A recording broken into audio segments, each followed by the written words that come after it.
class. Today we're going to review some diamond problems, the ones that are a bit more difficult where we only have the top and bottom number.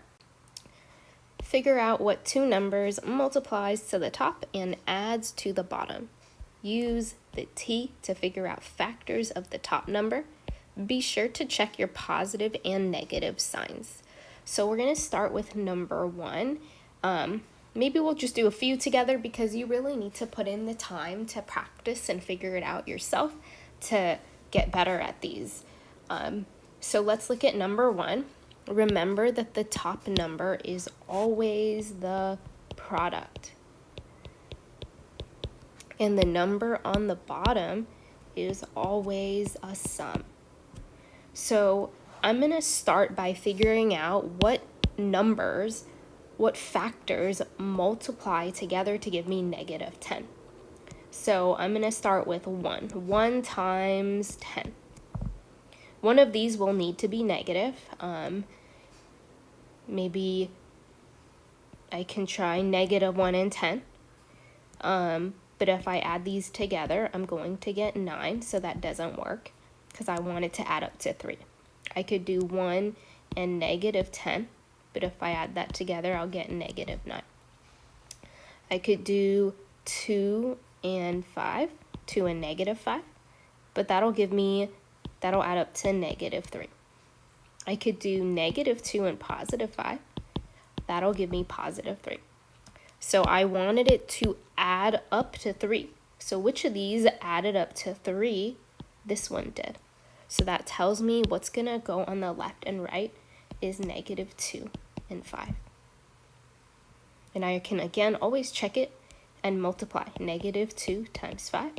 Does it give me negative 10? Negative 2 plus 5. Does it give me 3? If it doesn't, then we need to go back and check our table and see how those values are looking. All right, let's look at a couple more. Let's look at number 2.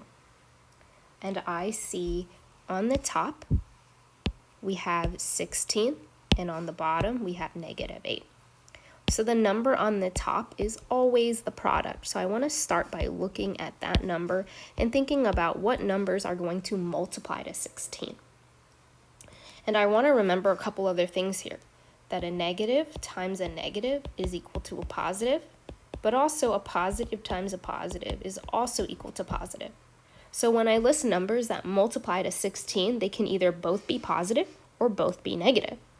So 1 times 16 works, but so does negative 1 times negative 16. There's 2 times 8, but there's also negative 2 times negative 8. And there's negative 4 times negative 4, but there's also positive 4 and positive 4. But the goal is to come up with a pair of numbers that also adds up to negative 8. So for 1 and 16, I get 17. For negative 1 and negative 16, that adds to negative 17. 2 and 8, 10. Negative 2 and negative 8 will give me negative 10. Negative 4 and negative 4 will give me negative 8. And that was the sum that I wanted. I wanted it to add up to negative 8. So the numbers that are going to go on the left and right are negative 4 and negative 4. And I can always check my work again because negative 4 times negative 4 is going to give me 16. And negative 4 plus negative 4 is going to give me that negative 8. Okay? I'm going to show you guys one more, and you really should benefit from doing this on your own. So I'm only going to show you guys the first 3.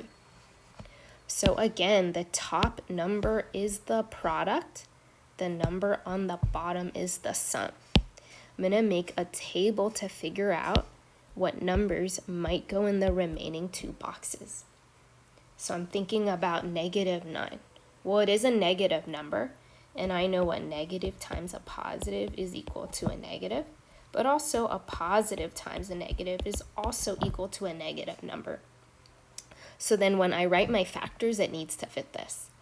So factors of 9 are 1 and 9, but one of them has to be negative to give me negative 9. It could also be negative 1 and positive 9. What else? There's also 3 and -3.